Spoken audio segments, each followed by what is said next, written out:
Estamos, para los que no saben, celebrando en este mes el aniversario de la Reforma protestante. Es un hecho histórico y espiritual muy importante para nuestras vidas. Brevemente quiero hacer un pequeño relato histórico, sin muchos detalles, antes de aplicar a eso la palabra de Dios.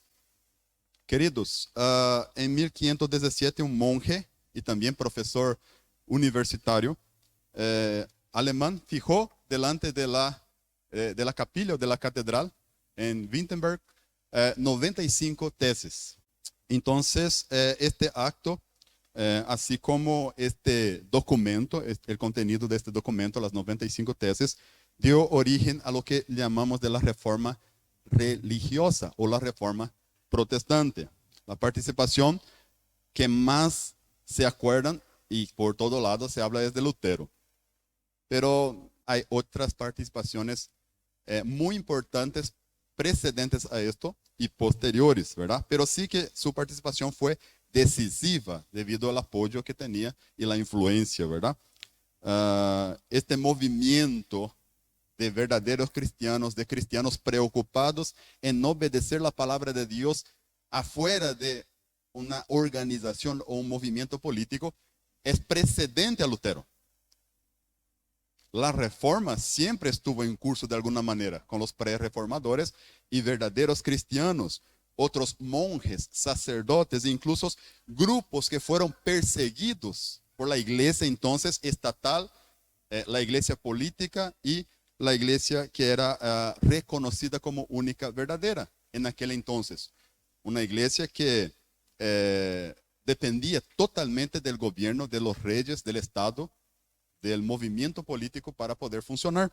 Aquellos perseguidos, hablando de estos monjes, sacerdotes y diversos grupos de la época, perseguidos, los verdaderos cristianos que siempre existieron, queridos, siempre existieron. Entonces, algunos piensan así que, de repente llegó la reforma de ahí, pasa a tener verdaderos cristianos. No, siempre por toda la historia existieron verdaderos cristianos.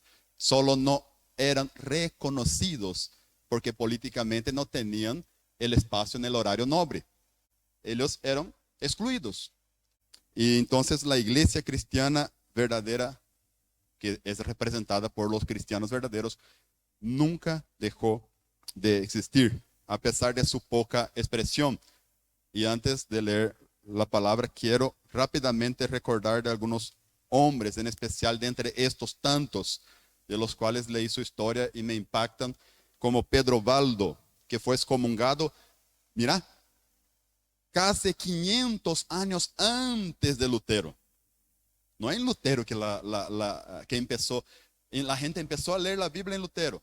Ahí la cosa tomó proporciones. Pero 500 años antes, Pedro Valdo, con algunas personas con quien empezó a compartir la palabra, y eran llamados de valdenses, ellos empezaron ya a volverse a las escrituras. Y gente como esa fueron excomungados y fueron a la fogata. Él lideraba centenas de personas que posteriormente se convirtieron en millares de personas. Y sí, hoy nos convertimos en millones. Muchos eran muertos, ¿verdad? A las decenas. También John Wycliffe, o Wycliffe, ese muy conocido, John Wycliffe, y él fue filósofo y teólogo. Y John Wycliffe confrontó las falsas enseñanzas de la iglesia y también la inmoralidad del entonces, la inmoralidad que existía dentro de la iglesia, y contribuyó mucho, junto con tantos otros, para la traducción de la Biblia, para la traducción de la Biblia, ¿verdad? En el caso al inglés. Después John Huss.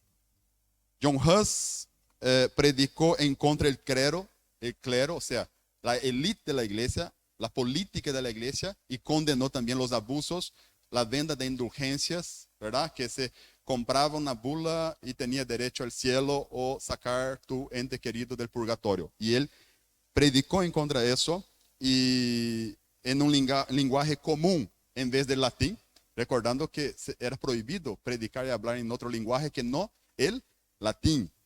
Era considerado la única lengua bíblica, o sea, santa, sacra de la época. Y él predicó en lenguaje sencillo, confrontando así entonces lo común de la época de la religión. John Huss fue muerto, excomungado y muerto en una estaca a mando de su religión. Obviamente que era un cristiano verdadero, confrontó las mentiras dentro de la religión. Girolamo Savonarola. Bueno, John Huss era un alemán, Savonarola era un italiano. Él incentivó, trabajó mucho en la parte sociopolítica, incentivó el cambio sociopolítico y confrontó también las falsas enseñanzas de la iglesia y la inmoralidad. Y otros tantos. Un pequeño resumen. Todos de nacionalidades diferentes, francés, inglés, alemán, ¿verdad? Y italiano.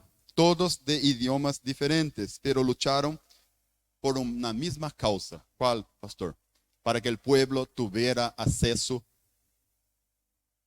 a la palabra de Dios en su idioma, de una manera comprensible, de una manera popular, de una manera que pudieran entenderla, no en una lengua extranjera, en otra lengua.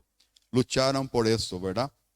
Y también para que pudieran la gente vivir la fe verdadera de las escrituras, no siendo manipulados por hombres que leían la palabra para ellos sin permitir que ellos pudieran leer. Es fácil que te diga y que te diga, no, abra la Biblia, yo te digo lo que haces. Ese era el entonces de la religión. Y ellos lucharon por eso, para que la gente pudiera tener acceso a la palabra de Dios y a un evangelio simple, puro. Cada uno con su nacionalidad contribuyeron para la traducción de la Biblia, para facilitar de que la gente pudiera vivir la fe cristiana verdaderas. Algunos como John Huss y Savonarola fueron muertos. Savonarola también fue excomungado y quemado en la estaca, como se decía, ¿verdad? Quemado en la estaca. Por eso digo, siempre hubieron cristianos por toda la historia. Y la propia religión que debería ser cristiana persiguió a sus ovejas. Queridos, para comprender correctamente, para que podamos comprender correctamente la importancia de este movimiento y su relevancia, para que entendamos eso, ¿verdad? Para esta actualidad, porque esto es historia, pero ¿cómo comprender esto en la actualidad? ¿Qué relevancia tiene esto para la actualidad? Para eso es importante considerar su verdadera naturaleza, a pesar de ciertas personas dentro de un movimiento quizás reformista usar otra vez de la misma política vieja de donde salieron. Siempre existieron y existen los verdaderos, los remanescentes del Señor. Amén.